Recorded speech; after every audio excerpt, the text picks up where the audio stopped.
Seja bem-vindo a mais uma edição de Pingo é Letra. Meu nome é Regina Vilela e eu sou jornalista independente. Trago pautas quentes. Eu sou Rodrigo Figueiredo, advogado, e vou te fazer pensar diferente.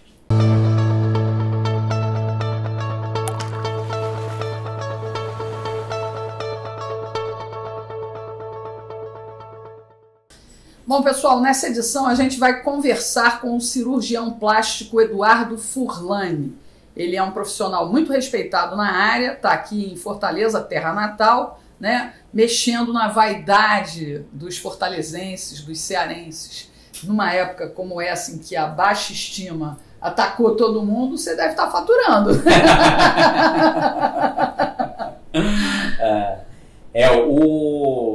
Essa questão da pandemia, eu acho que fez muita gente olhar para si também, né?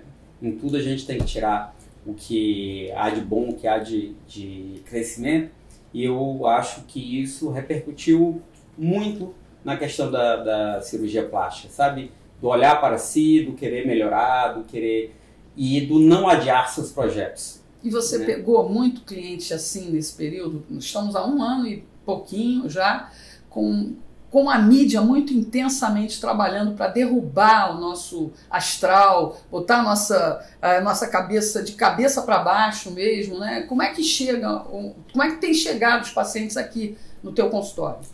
Regina, eu vejo da seguinte forma, né? Existe uma destruição mental que é feita generalizadamente e que muitas pessoas caem nessa destruição, né? Acho que em algum momento, acho que todas as pessoas acabam tropeçando e acabam caindo. Isso aí não é exceção, essa queda. Mas o que eu procuro olhar também é o lado interessante, que depois da desintegração vem uma reintegração, uma reconstrução evolutiva, sabe? Às vezes, sabe aquela história quando você vê que você chegou no fundo do poço, mas se você não tivesse chegado lá, né, você não teria enxergado o caminho de saída, entendeu? Entendi. Você viveria dentro do poço, na metade dele, eternamente.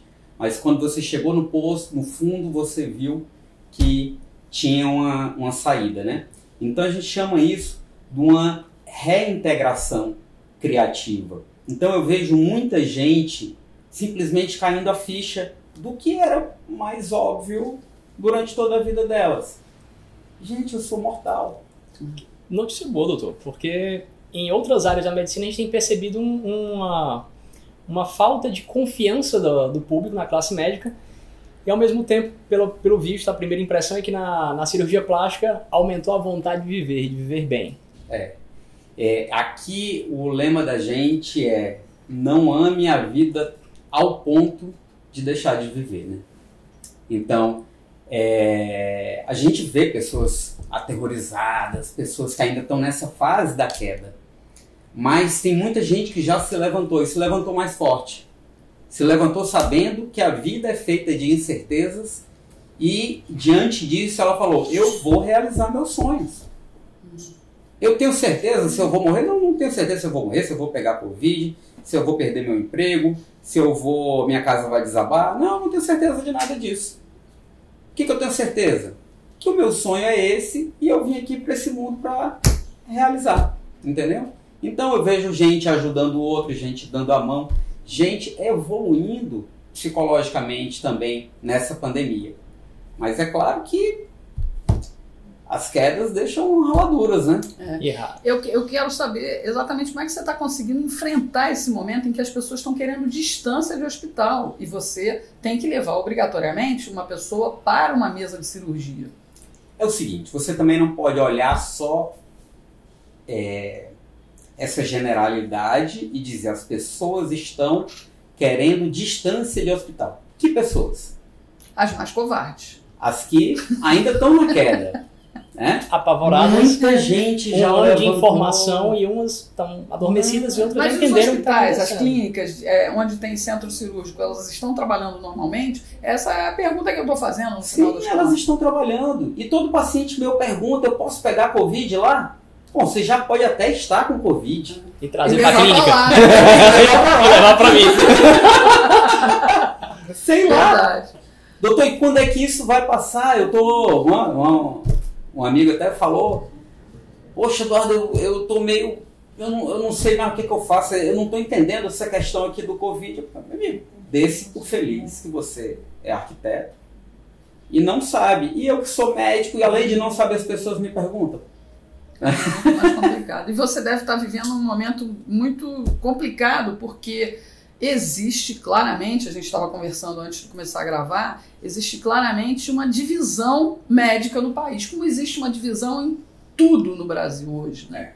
E há aqueles que desconfiam dos médicos, que defendem que só a vacina, que só o lockdown, que só o afastamento social, que só o desemprego, a fome e a miséria vão resolver. E existem os outros que querem e pregam o tratamento imediato. Você está em que lado? Pelo que eu vi aqui, você está no segundo.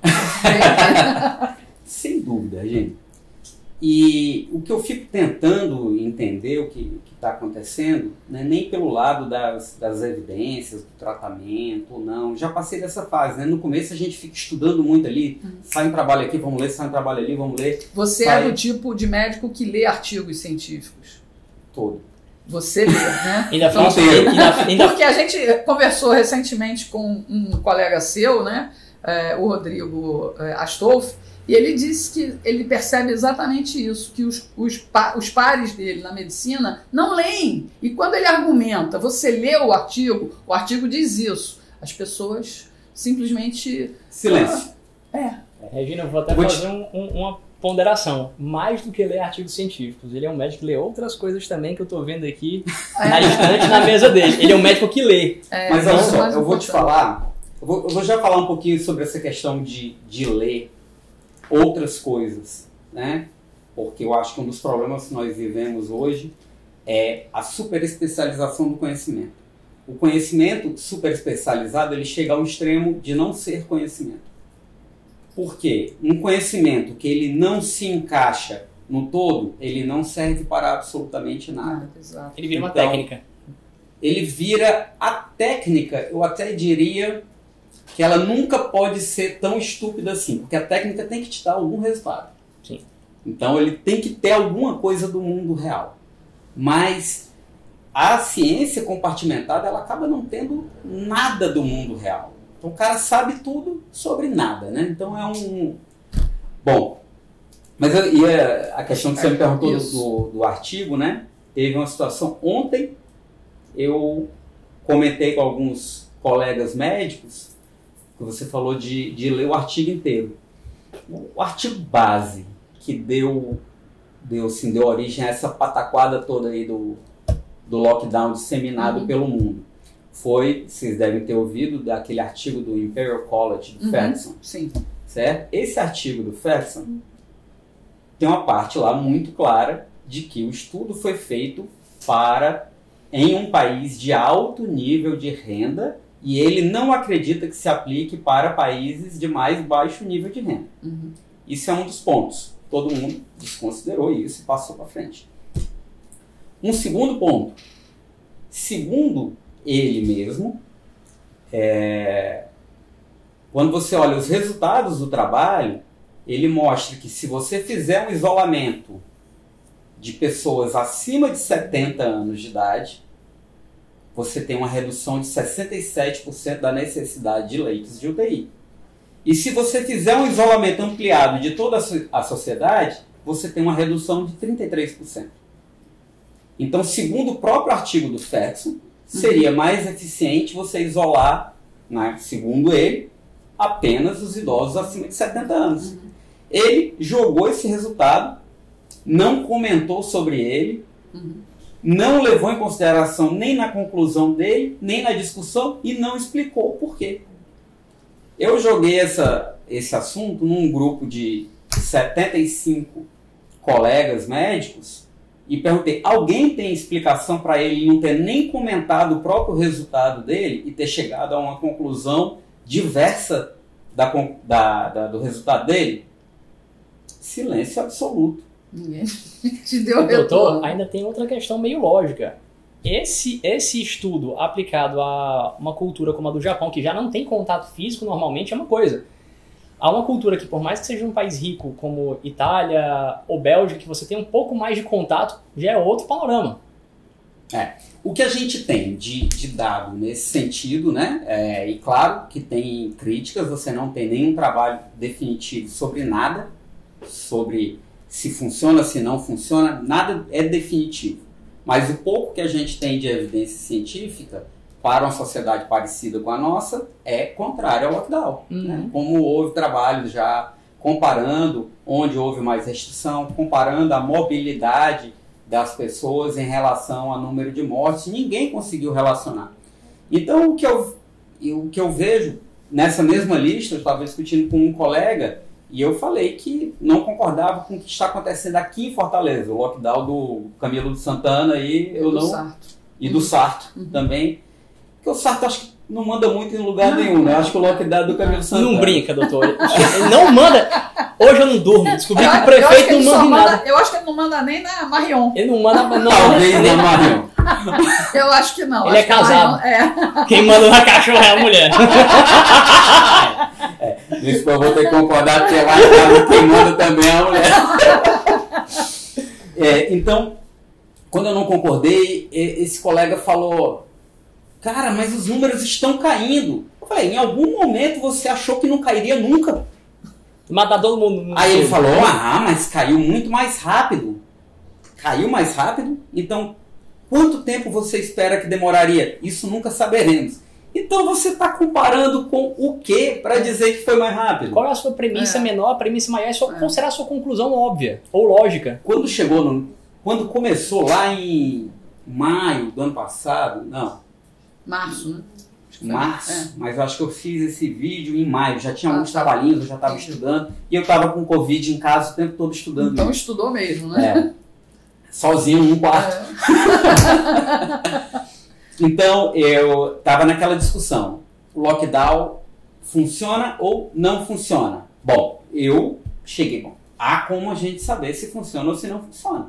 Então, todas as viroses com um perfil respiratório mais ou menos como essa, eles têm um período de ascensão e queda que não passa de 4 meses.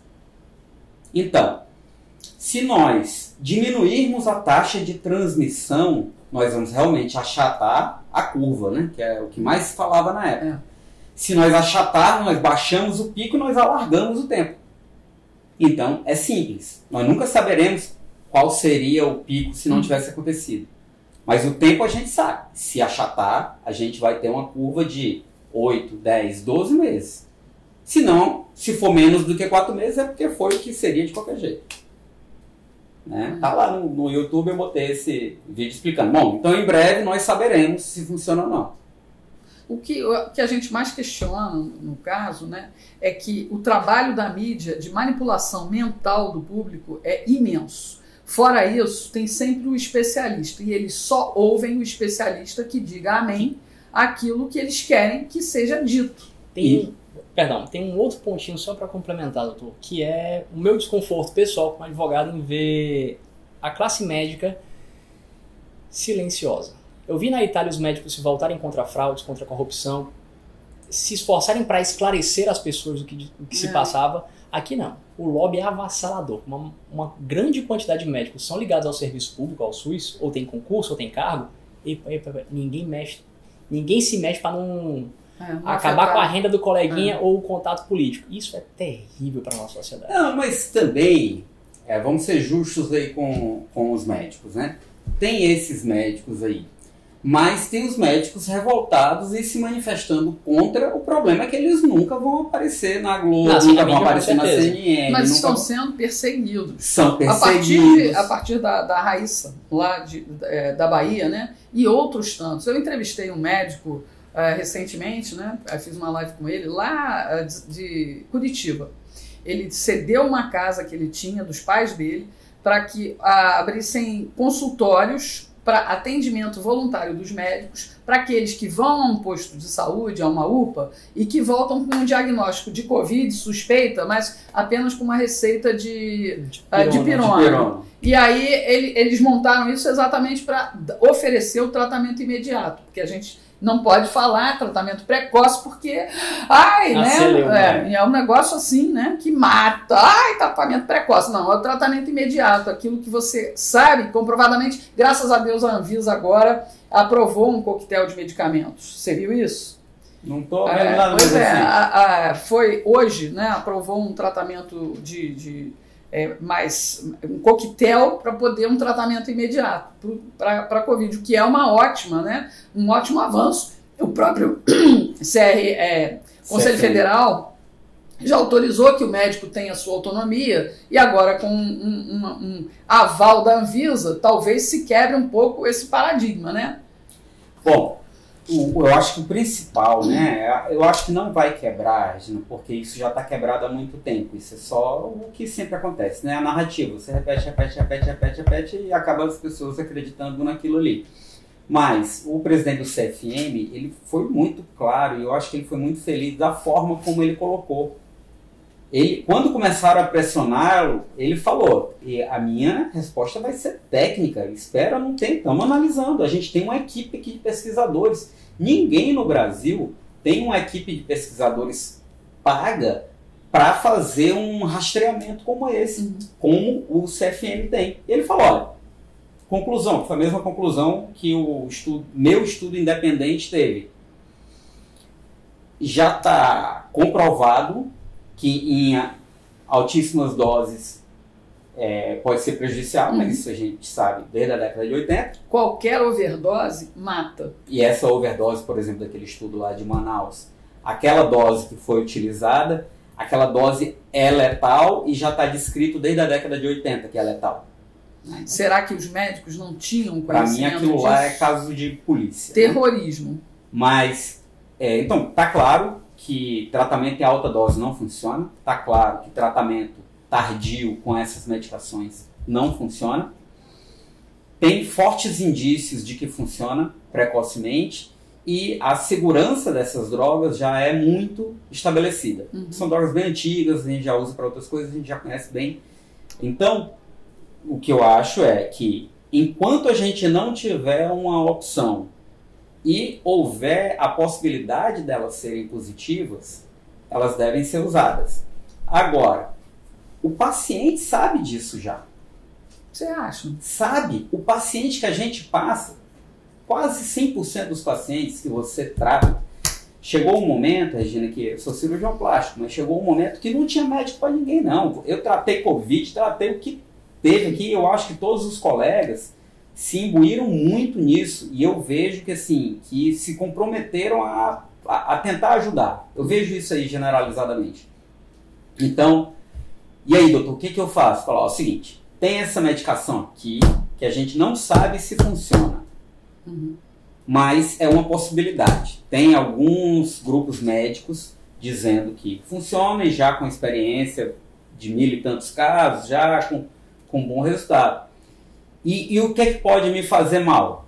Bom, toda medicação pode fazer mal.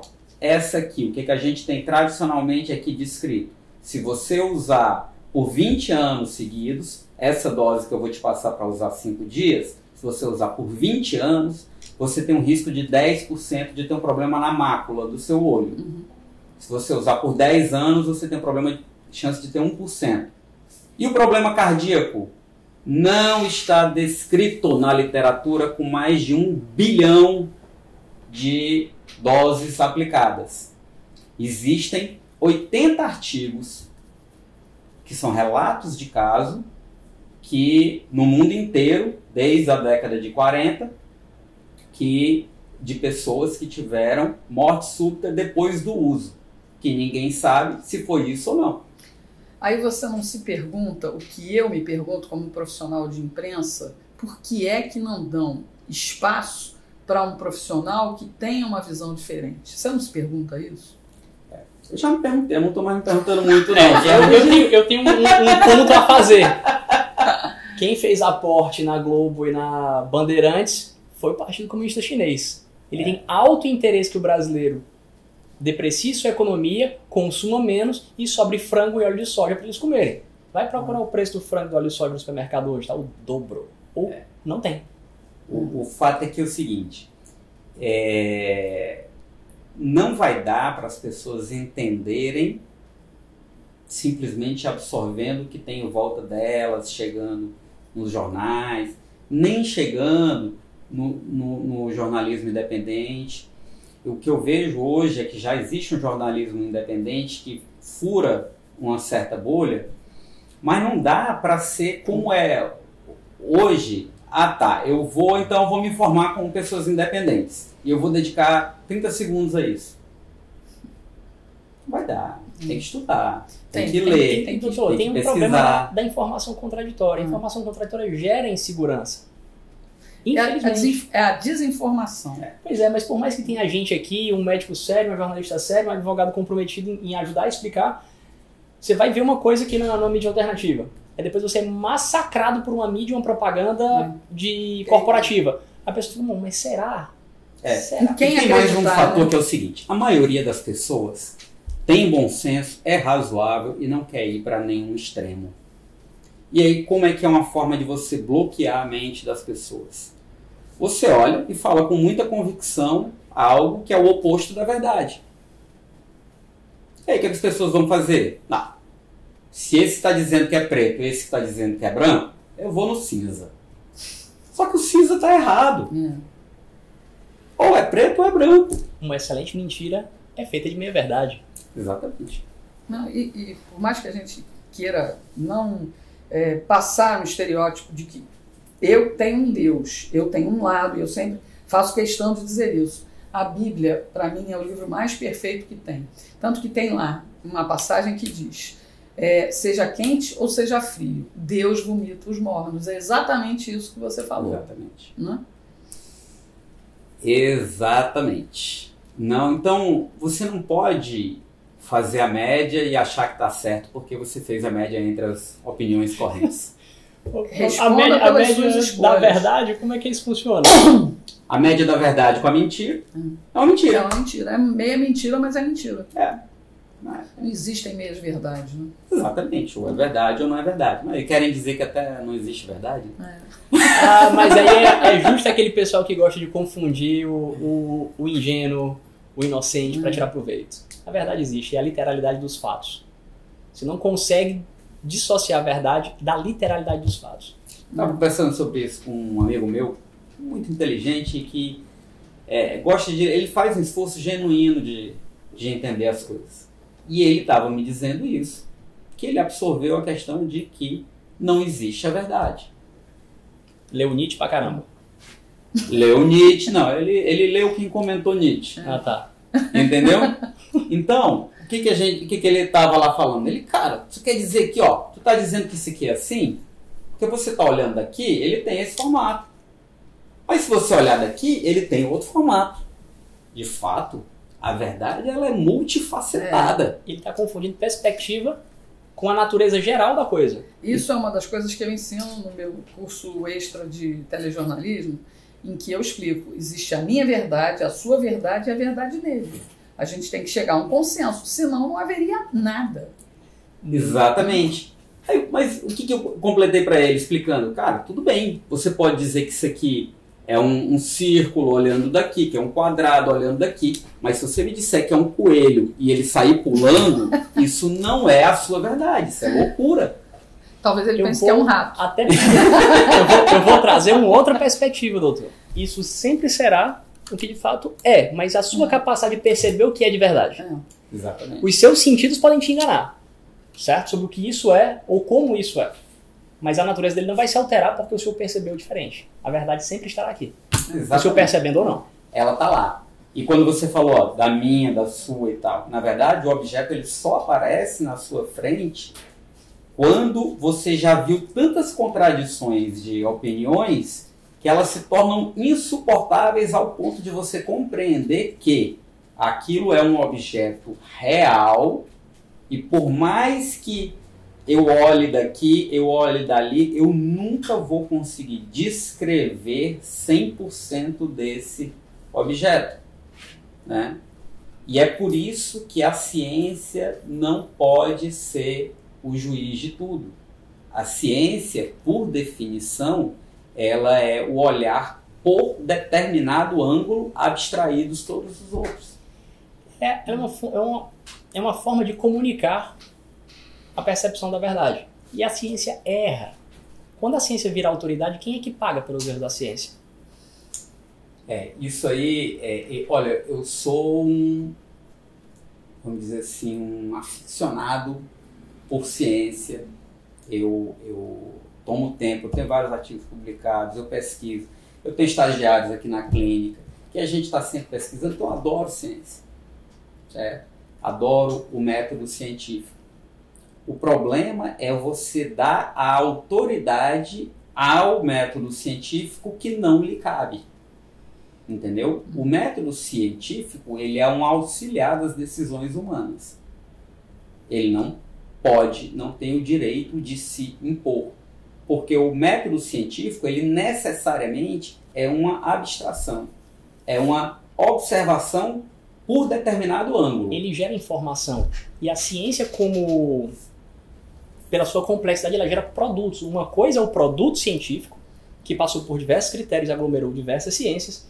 E outra coisa são as informações científicas em si, que não podem ser tomadas como verdade absoluta, porque a tecnologia muda, a percepção sobre o mesmo objeto muda, a técnica muda.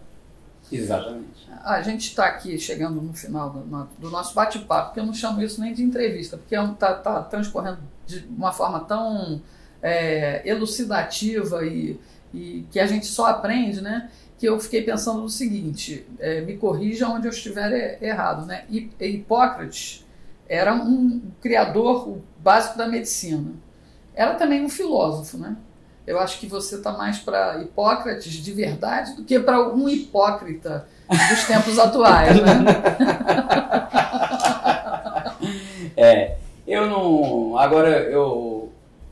À medida que eu fui avançando assim, né, nessa questão filosófica, eu fui entendendo que essas pessoas que se contradizem o tempo todo, elas não são tão hipócritas assim, elas são mais doentes mesmo, sabe?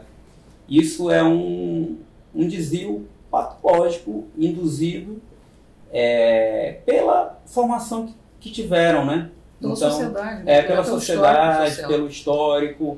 Para isso não tem cirurgia plástica, né? E eu não tenho. Botox para fazer cara de pau, ainda não inventaram.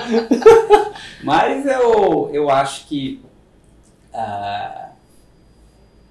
eu acho que eu tenho muita esperança nas coisas, porque eu vi uma frase outro dia que é fantástica. Frase do Olavo de Carvalho, né? Eita. Cuidado com pronto, joga pedra, terraplanista. Terraplanista. Você é terraplanista.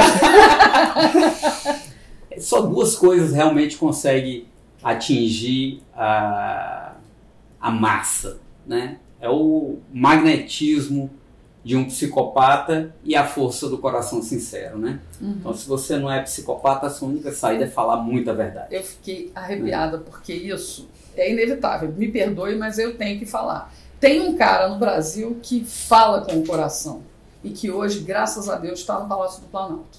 É o Jair Bolsonaro.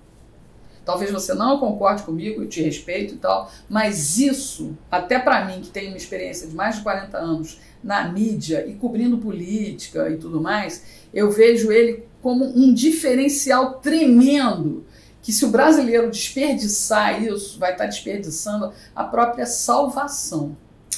Eu repito muito para os meus amigos, gente, olha aquele negócio que a gente aprendeu desde o começo da faculdade. No começo, o diagnóstico é difícil e o tratamento é fácil.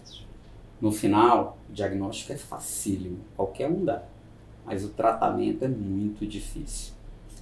A gente já não está mais no começo, já dava para abrir mais os olhos, né? E do que está acontecendo. Então, o que eu vejo, né, do nosso presidente, com todas as falhas que a gente sabe que ele tem e ele sabe também e não as nega, é que eu acho que ele é uma das poucas pessoas que conseguiu ver o que ele está combatendo. Né?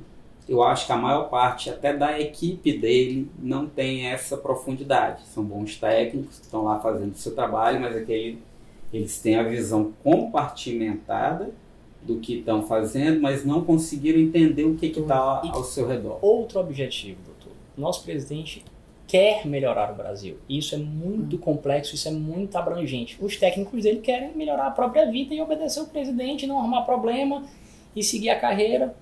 Mas eu acho que eles até acham que, assim, eu acho até que eles fazem o melhor que podem. Fazem, não nego isso, mas uma coisa é o primeiro presidente que a gente vê recentemente colocar a mão no fogo pelo brasileiro e os técnicos dele que muitos não botam a mão no fogo sequer pelo presidente, o que dirá pelos brasileiros.